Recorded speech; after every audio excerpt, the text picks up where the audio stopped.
ಡಾಕ್ಯುಮೆಂಟ್ಗಳನ್ನ ಕಲೆ ಹಾಕಿ ಹಾಕಿ ಹಾಕಿ ಹಾಕಿ ಹಾಕಿ ಕೇಳಿದ್ದಾರಾ ಕೇಳಿಲ್ವಾ, ಯಾರ್ದು ಅದು ಜಾಗ, ಅದು ದಲಿತರ ಜಾಗನ, ಅಲ್ಲಿಂದ ದೇವರಾಜ್ಗೆ ಟ್ರಾನ್ಸ್ಫರ್ ಆಗಿದೆಯಾ, ದೇವರಾಜ್ ಅವರ ಸಹೋದರರು ಕಿರಿಕಿರಿ ಮಾಡಿದ್ರ, ಒಂದು ವೇಳೆ ಏನು ಏಲಂ ಏನಂತಾರೆ, ಏಲಂಗೆ ನಿಮಗೆ ಇದರಲ್ಲಿ ಪಡೆದಂಥ ಜಾಗ ದಾನಕ್ಕಿಂತ ಸರ್ಕಾರದಿಂದ ಪಡಿತಾರಲ್ಲ, ಸರ್ಕಾರದಿಂದ ಪಡೆಯುವಂಥ ಜಾಗ, ಆ ನಂತರ ಅದನ್ನು ಮಾರಾಟ ಮಾಡೋಕ್ಕಾಗತ್ತಾ, ದಲಿತ ಜಾಗವನ್ನು ಮಾರಾಟ ಮಾಡೋಕ್ಕಾಗತ್ತಾ, ಅದಕ್ಕೆ ಕೂಡ ಮುಖ್ಯಮಂತ್ರಿಗಳು ಸವಿಸ್ತಾರವಾಗಿ ಉತ್ತರ ಕೊಟ್ಟರು. ಆಗತ್ತೆ, ಅದಕ್ಕೆ ಡಾಕ್ಯುಮೆಂಟೇಶನ್ ಇದೆ, ಅದಕ್ಕೆ ಏನು ಸಹಿ ಹಾಕಿದ್ದಾರೆ, ಈ ಎಲ್ಲ ವಿಚಾರಗಳ ಹೊರತಾಗಿ ಮತ್ತೊಂದು ಕಡೆ ತಹಶೀಲ್ದಾರ್ ಸಹಿ ಮಾಡಿದ್ದಾರೆ ಕೃಷಿ ಭೂಮಿ ಅಂತೇಳಿ, ಆ ನಂತರ ಇದು ಜಿಲ್ಲಾಧಿಕಾರಿಗಳು ಸಹಿ ಮಾಡಿದ್ದಾರೆ. ವಿಷಯ ಅದಲ್ಲ. ಸಿದ್ದರಾಮಯ್ಯನವರು ಸುಳ್ಳು ಹೇಳಿದ್ರಾ? ಮೊನ್ನೆ ತನಕ ಹೇಳಿದಂತ ಮಾತು ಆಗಿದ್ರೆ ಸುಳ್ಳ, ನಾನು ಕೇಳಲೇ ಇಲ್ಲ, ಅದು ಬಿಜೆಪಿ ಗವರ್ಮೆಂಟ್ ಅಲ್ಲಿ ಮಾಡಿದ್ದು, ನನಗೇನು ಸಂಬಂಧ. ಆದ್ರೆ ಈ ಡಾಕ್ಯುಮೆಂಟ್ ಇದೆಯಲ್ಲ, ಈ ಡಾಕ್ಯುಮೆಂಟ್ ಇಲ್ಲ ಸಿದ್ದರಾಮಯ್ಯನವರೇ, ಈ ಡಾಕ್ಯುಮೆಂಟ್ ಹೇಳೋದು ಸತ್ಯವೇ ಆಗಿದ್ದರೆ ನೀವು ಹೇಳಿದ್ದು ಸುಳ್ಳು. ಈ ಇಷ್ಟು ಡಾಕ್ಯುಮೆಂಟ್ಸ್ ಶೆಟ್ರೆ ಇದನ್ನ ಕೇಳಿಸ್ಕೊಂಡವ್ರಿಗೆ ಸುಲಭವಾಗಿ ಅರ್ಥ ಆಗೋದಲ್ಲ. ಯಾರಿಂದ ಯಾರಿಗೋ, ಇನ್ಯಾರಿಂದ ಯಾರಿಗೋ ಅಲ್ಲಿ ಕೃಷಿ ಭೂಮಿ, ಆಮೇಲೆ ನಿವೇಶನ ಆಗಿ ಪರಿವರ್ತನೆ, ಕನ್ವರ್ಷನ್, ದಾನ ಇತ್ಯಾದಿ ಇತ್ಯಾದಿ ಸಿಕ್ಕಾಪಟ್ಟೆ ಕನ್ಫ್ಯೂಸಿಂಗ್. ಬಟ್ ನಮ್ಮ ಹತ್ರ ಇರೋ ಈ ಡಾಕ್ಯುಮೆಂಟ್ ಏನ್ ಸಿಕ್ಕಿದೆ ಇವಾಗ, ವೆರಿ ಸಿಂಪಲ್, ವೆರಿ ಕ್ಲಿಯರ್. ಇದೊಂದು ಡಾಕ್ಯುಮೆಂಟ್ ಅಲ್ಲಿರೋ ಅಂಶ ನಿಜವೇ ಆಗಿದ್ರೆ ಮಾತ್ರ ಮೂಡಾ ಪ್ರಕರಣಕ್ಕೆ ಸಂಬಂಧಪಟ್ಟಂತೆ ಗೇಮ್ ಚೇಂಜರ್, ಇಡೀ ಪ್ರಕರಣಕ್ಕೆ ಸಂಬಂಧಪಟ್ಟಂತೆ ಗೇಮ್ ಚೇಂಜರ್ ಡಾಕ್ಯುಮೆಂಟ್ ಇದಾಗತ್ತೆ. ಕೋರ್ಟ್ ನಲ್ಲೂ ಕೂಡ ಬಹಳ ಮುಖ್ಯವಾದ ಸಾಕ್ಷ್ಯವಾಗಿ ನಿಲ್ಲೋ ಎಲ್ಲ ಡಾಕ್ಯುಮೆಂಟ್ ಏನಾದ್ರೂ ಕೋರ್ಟ್ ಅಲ್ಲಿ ಸಾಬೀತಾಗಿ ಬಿಟ್ಟರೆ, ಈ ಡಾಕ್ಯುಮೆಂಟ್ ಏನಾದ್ರೂ ಕೋರ್ಟ್ ಅಲ್ಲಿ ಸಾಬೀತಾಗಿ ಬಿಟ್ಟರೆ ಸಿದ್ದರಾಮಯ್ಯನವರಿಗೆ ರಾಜೀನಾಮೆ ಕೊಡದೆ ಬೇರೆ ವಿಧಿ ಇಲ್ಲ. ಯಾಕಂತಂದ್ರೆ ಸ್ಮಿತಾ ಒಂದು ಮಾತನ್ನ ಹೇಳಿದ್ರು, ಅದು ನೈತಿಕತೆ ವಿಚಾರಕ್ಕೆ ಸಂಬಂಧಪಟ್ಟ ಹಾಗೆ. ಒಮ್ಮೆ 63 ಕೋಟಿ ಕೊಡಿ ಅಂತಂದ್ರು, ಅಲ್ಲೂ ಸ್ವಲ್ಪ ಮುಜುಗರ ಆಯಿತು, ಆದರೂ ಅದನ್ನು ಮಾಫಿ ಮಾಡ್ಬೋದು. ಆದರೆ ಇದನ್ನು ಮಾಫಿ ಮಾಡೋಕ್ಕಾಗಲ್ಲ, ಯಾಕಂದರೆ ಸಿದ್ದರಾಮಯ್ಯನವರ ನೈತಿಕತೆ ಪ್ರಶ್ನೆ ಬರುತ್ತೆ ಇದು. ಹಾಗಿದ್ರೆ ಬನ್ನಿ ಎರಡನೇ ಬ್ರೇಕಿಂಗ್ ನ್ಯೂಸ್, ಯಾಕಂದರೆ ಇದನ್ನು ಡಾಕ್ಯುಮೆಂಟ್ ತೋರಿಸ್ಬೇಕು ಅಂತಂದ್ರೆ ನಾವು ಮೀಡಿಯಾದವರು ಸ್ವಲ್ಪ ಟೈಮ್ ತಗೋತೀವಿ. ಇನ್ನು ರಾಜಕೀಯದ ಈವರೆಗಿನ ಬಿಗ್ ಸ್ಟೋರಿ, ಈಗ ಮುಡಾ ಹಗರಣಕ್ಕೆ ಅತಿ ದೊಡ್ಡ ಟ್ವಿಸ್ಟ್, ರಿಪಬ್ಲಿಕ್ ಕನ್ನಡದಲ್ಲಿ ಅತಿ ದೊಡ್ಡ ಸುದ್ದಿಯನ್ನು ಬ್ರೇಕ್ ಮಾಡ್ತಾ ಇದ್ದೀವಿ. ಒಂದು ಡಾಕ್ಯುಮೆಂಟ್ ಓರ್ವ ಮುಖ್ಯಮಂತ್ರಿಯ ಸ್ಥಾನವನ್ನೇ ಕಸಿದು ಬಿಡಬಹುದು. ಕೇವಲ 2 ಪೇಜಿನ ಡಾಕ್ಯುಮೆಂಟ್. ಇದು ಮುಡಾ ಹಗರಣಕ್ಕೆ ಅತಿ ದೊಡ್ಡ ಟ್ವಿಸ್ಟ್.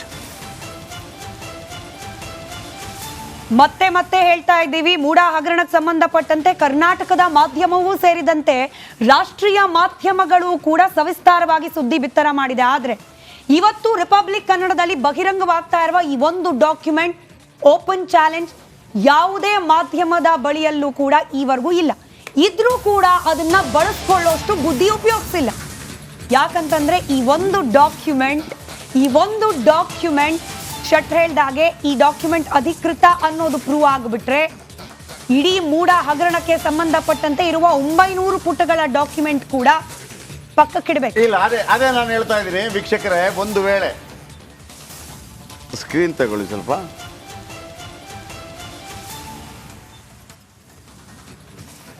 ಈ ಕೃಷ್ಣನ ಸ್ಟೋರಿಯಲ್ಲಿ ಒಂದು ಸ್ಟೋರಿ ಬರುತ್ತೆ, ಒಂದು ಕಡೆ ಕೃಷ್ಣ ಮತ್ತೊಂದು ಕಡೆ ಒಂದು ತುಳಸಿ ಮಾತ್ರ ಹಾಕಿರ್ತಾರೆ ಅಂತೇಳಿ. ಹಾಗಾಗಿ ಇಷ್ಟೆಲ್ಲ ಡಾಕ್ಯುಮೆಂಟ್ ಇದೆಯಲ್ಲ, ಇಷ್ಟು ಡಾಕ್ಯುಮೆಂಟ್ ಮತ್ತೆ ಈ ಕೈಯಲ್ಲಿ ಇದರ 4 ಇದೆ, ಇದರಲ್ಲಿ ಒಂದು ಡಾಕ್ಯುಮೆಂಟ್ ಮುಂದೆ ಇರೋ ಡಾಕ್ಯುಮೆಂಟ್. ಈ ಡಾಕ್ಯುಮೆಂಟ್ ಹೌದು ಅಂತ ಪ್ರೂವ್ ಆದರೆ, ಸ್ಮಿತಾ ಅವರ ಕೈಯಲ್ಲೂ ಇದೆ, ಈ ಡಾಕ್ಯುಮೆಂಟ್ ಇದು ಕೋರ್ಟಲ್ಲಿ ನಿಜ ಅಂತ ಪ್ರೂವ್ ಆಗಿಬಿಟ್ರೆ ಇದನ್ನೆಲ್ಲ ತೂಕಕ್ಕೆ ಹಾಕಬೇಕಷ್ಟೇ. ಕಿಲೋ 2 ರೂಪಾಯಿ ಲೆಕ್ಕದಲ್ಲಿ ತೂಕಕ್ಕೆ ಹಾಕಬೇಕು, ಏನು ವ್ಯಾಲ್ಯೂ ಇಲ್ಲ ಇದಕ್ಕೆ ಮಾತ್ರ ಇರೋದು. ಅದನ್ನು ಇವತ್ತು ಹೇಳ್ತಾ ಹೋಗ್ತೀವಿ. ಸ್ಮಿತಾ, ಪ್ರಮುಖವಾಗಿ ಮುಖ್ಯಮಂತ್ರಿ ಸಿದ್ದರಾಮಯ್ಯನವರು ಪದೇ ಹೇಳ್ತಾ ಇದ್ದ ಒಂದು ಹೇಳಿಕೆ, ನಾವಾಗ್ಲಿ ನಮ್ಮ ಕುಟುಂಬಸ್ಥರಾಗ್ಲಿ ಕೇಳಿಲ್ಲ, ಮೂಡದವ್ರು ಕೊಟ್ಟರು, ನಾವು ಜಮೀನು ಕಳ್ಕೊಂಡಿದ್ವಿ, ಅದಕ್ಕೆ ಕಾಂಪನ್ಸೇಷನ್ ಅನ್ನೋ ರೀತಿಯಲ್ಲಿ ನಮಗೆ ಜಮೀನು ಕೊಟ್ಟರು, ಇತ್ಯಾದಿ.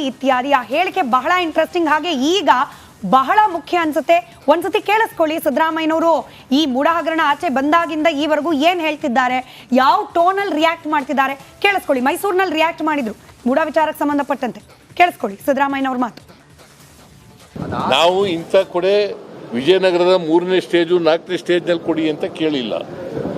ನಮಗೆ ಪರ್ಯಾಯವಾಗಿ ನೀವು 50-50 ಕೊಡ್ತೀವಿ ಅಂತ ಹೇಳಿದ್ದೀರಿ, ಅದಕ್ಕೆ ಒಪ್ಕೊಂಡಿದ್ದೀವಿ. ನಾವು 50-50 ಕೊಡ್ತೀವಿ ಅಂತ ಹೇಳಿದ್ದೀರಿ, ಕೊಟ್ರಿ ನಮಗೆ ಪರ್ಯಾಯ ಕೊಡಿ ಅಂತ. ಆಯ್ತಪ್ಪ, ಲ್ಯಾಂಡ್ ಟು ಲ್ಯಾಂಡ್ ಕೊಟ್ಟಿದ್ದಾರೆ. ನಮಗೆ 3 ಎಕರೆ 16 ಗುಂಟೆ ಕೊಡಬೇಕು. ಆ್ಯಕ್ಚುಲಿ ನಮ್ಮ ಜಮೀನನ್ನು ನೀವು ಸೈಟ್ ಮಾಡಿಬಿಟ್ಟು ಪಾರ್ಕ್ ಮಾಡಿ ಎಲ್ಲ ಹಂಚ್ಬಿಟ್ಟು ಹಾಗಾದ್ರೆ 3 ಎಕರೆ 16 ಗುಂಟೆ ನಾವು ಬಿಟ್ಬಿಡೋದ? ನಾನು ಮುಖ್ಯಮಂತ್ರಿ ಅಂತ ಬಿಟ್ಬಿಡೋದೇನ್ರಿ? ನಾವು ಇಂಥ ಕಡೆ ವಿಜಯನಗರದ 3ನೇ ಸ್ಟೇಜು 4ನೇ ಸ್ಟೇಜ್ನಲ್ಲಿ ಕೊಡಿ ಅಂತ ಕೇಳಿಲ್ಲ. ನಮಗೆ ಪರ್ಯಾಯವಾಗಿ ನೀವು 50-50 ಕೊಡ್ತೀವಿ ಅಂತ ಹೇಳಿದ್ದೀರಿ, ಅದಕ್ಕೆ ಒಪ್ಕೊಂಡಿದ್ದೀವಿ. ನಾವು 50-50 ಕೊಡ್ತೀವಿ ಅಂತ ಹೇಳಿದ್ದೀರಿ, ಕೊಟ್ರಿ ನಮಗೆ ಪರ್ಯಾಯ ಕೊಡಿ ಅಂತ. ಆಯ್ತಪ್ಪ, ಲ್ಯಾಂಡ್ ಟು ಲ್ಯಾಂಡ್ ಕೊಟ್ಟಿದ್ದಾರೆ. ನಮಗೆ 3 ಎಕರೆ 16 ಗುಂಟೆ ಕೊಡಬೇಕು. ಆ್ಯಕ್ಚುಲಿ ನಮ್ಮ ಜಮೀನನ್ನು ನೀವು ಸೈಟ್ ಮಾಡಿಬಿಟ್ಟು ಪಾರ್ಕ್ ಮಾಡಿ ಎಲ್ಲ ಹಂಚ್ಬಿಟ್ಟು ಹಾಗಾದ್ರೆ 3 ಎಕರೆ 16 ಗುಂಟೆ ನಾವು ಬಿಟ್ಬಿಡೋದ? ನಾನು ಮುಖ್ಯಮಂತ್ರಿ ಅಂತ ಬಿಟ್ಬಿಡೋದೇನ್ರಿ?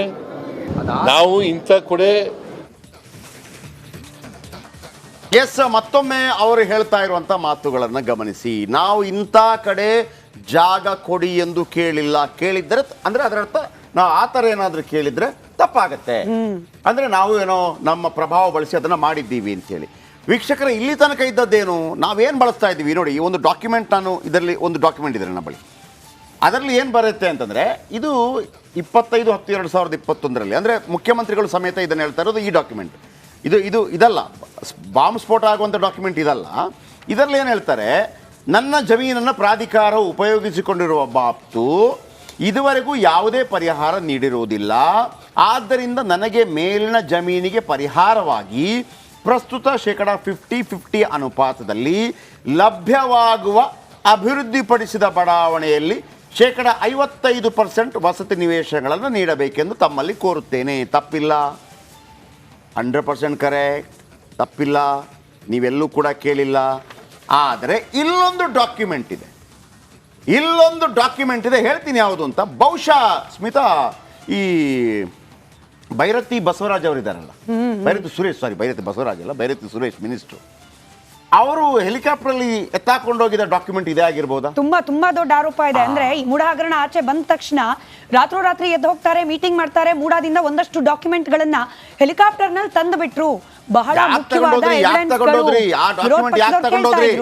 ಆ ಡಾಕ್ಯುಮೆಂಟ್ಗಳನ್ನ ಕಲೆ ಹಾಕಿ ಕೇಳಿದ್ದಾರಾ, ಕೇಳಿಲ್ವಾ, ಯಾರ್ದು ಅದು ಜಾಗ, ಅದು ದಲಿತರ ಜಾಗನ, ಅಲ್ಲಿಂದ ದೇವರಾಜ್ಗೆ ಟ್ರಾನ್ಸ್ಫರ್ ಆಗಿದೆಯಾ, ದೇವರಾಜ್ ಅವರ ಸಹೋದರರು ಕಿರಿಕಿರಿ ಮಾಡಿದ್ರ, ಒಂದು ವೇಳೆ ಏನು ಏನಂತಾರೆ ಏಲಂಗೆ ನಿಮಗೆ ಇದರಲ್ಲಿ ಪಡೆದಂತ ಜಾಗ ದಾನಕ್ಕಿಂತ ಸರ್ಕಾರದಿಂದ ಪಡಿತಾರಲ್ಲ, ಸರ್ಕಾರದಿಂದ ಪಡೆಯುವಂತ ಜಾಗ, ಆ ನಂತರ ಅದನ್ನು ಮಾರಾಟ ಮಾಡೋಕ್ಕಾಗತ್ತಾ, ದಲಿತ ಜಾಗವನ್ನು ಮಾರಾಟ ಮಾಡೋಕ್ಕಾಗತ್ತಾ, ಅದಕ್ಕೆ ಕೂಡ ಮುಖ್ಯಮಂತ್ರಿಗಳು ಸವಿಸ್ತಾರವಾಗಿ ಉತ್ತರ ಕೊಟ್ಟರು. ಆಗತ್ತೆ, ಅದಕ್ಕೆ ಡಾಕ್ಯುಮೆಂಟೇಶನ್ ಇದೆ, ಅದಕ್ಕೆ ಏನು ಸಹಿ ಹಾಕಿದ್ದಾರೆ, ಈ ಎಲ್ಲ ವಿಚಾರಗಳ ಹೊರತಾಗಿ ಮತ್ತೊಂದು ಕಡೆ ತಹಶೀಲ್ದಾರ್ ಸಹಿ ಮಾಡಿದ್ದಾರೆ ಕೃಷಿ ಭೂಮಿ ಅಂತೇಳಿ, ಆ ನಂತರ ಜಿಲ್ಲಾಧಿಕಾರಿಗಳು ಸಹಿ ಮಾಡಿದ್ದಾರೆ. ವಿಷಯ ಅದಲ್ಲ. ಸಿದ್ದರಾಮಯ್ಯನವರು ಸುಳ್ಳು ಹೇಳಿದ್ರ? ಮೊನ್ನೆ ತನಕ ಹೇಳಿದಂತ ಮಾತು ಆಗಿದ್ರೆ ಸುಳ್ಳ? ನಾನು ಕೇಳಲೇ ಇಲ್ಲ, ಅದು ಬಿಜೆಪಿ ಗವರ್ಮೆಂಟ್ ಅಲ್ಲಿ ಮಾಡಿದ್ದು, ನನಗೇನು ಸಂಬಂಧ? ಆದ್ರೆ ಈ ಡಾಕ್ಯುಮೆಂಟ್ ಇದೆಯಲ್ಲ, ಈ ಡಾಕ್ಯುಮೆಂಟ್ ಇಲ್ಲ ಸಿದ್ದರಾಮಯ್ಯನವರೇ. ಈ ಡಾಕ್ಯುಮೆಂಟ್ ಹೇಳೋದು ಸತ್ಯವೇ ಆಗಿದ್ದರೆ ನೀವು ಹೇಳಿದ್ದು ಸುಳ್ಳು. ಈ ಇಷ್ಟು ಡಾಕ್ಯುಮೆಂಟ್ಸ್ ಶೆಟ್ರೆ, ಇದನ್ನ ಕೇಳಿಸ್ಕೊಂಡವ್ರಿಗೆ ಸುಲಭವಾಗಿ ಅರ್ಥ ಆಗೋದಲ್ಲ. ಯಾರಿಂದ ಯಾರಿಗೋ, ಇನ್ಯಾರಿಂದ ಯಾರಿಗೋ ಅಲ್ಲಿ ಕೃಷಿ ಭೂಮಿ, ಆಮೇಲೆ ನಿವೇಶನ ಆಗಿ ಪರಿವರ್ತನೆ, ಕನ್ವರ್ಷನ್, ದಾನ ಇತ್ಯಾದಿ ಸಿಕ್ಕಾಪಟ್ಟೆ ಕನ್ಫ್ಯೂಸಿಂಗ್. ಬಟ್ ನಮ್ಮ ಹತ್ರ ಇರೋ ಈ ಡಾಕ್ಯುಮೆಂಟ್ ಏನ್ ಸಿಕ್ಕಿದೆ ಇವಾಗ, ವೆರಿ ಸಿಂಪಲ್, ವೆರಿ ಕ್ಲಿಯರ್. ಇದೊಂದು ಡಾಕ್ಯುಮೆಂಟ್ ಅಲ್ಲಿರೋ ಅಂಶ ನಿಜವೇ ಆಗಿದ್ರೆ ಮಾತ್ರ ಮೂಡ ಪ್ರಕರಣಕ್ಕೆ ಸಂಬಂಧಪಟ್ಟಂತೆ ಗೇಮ್ ಚೇಂಜರ್, ಇಡೀ ಪ್ರಕರಣಕ್ಕೆ ಸಂಬಂಧಪಟ್ಟಂತೆ ಗೇಮ್ ಚೇಂಜರ್ ಡಾಕ್ಯುಮೆಂಟ್ ಇದಾಗತ್ತೆ. ಕೋರ್ಟ್ ನಲ್ಲೂ ಕೂಡ ಬಹಳ ಮುಖ್ಯವಾದ ಸಾಕ್ಷ್ಯವಾಗಿ ನಿಲ್ಲೋ ಎಲ್ಲ ಸಾಧ್ಯತೆ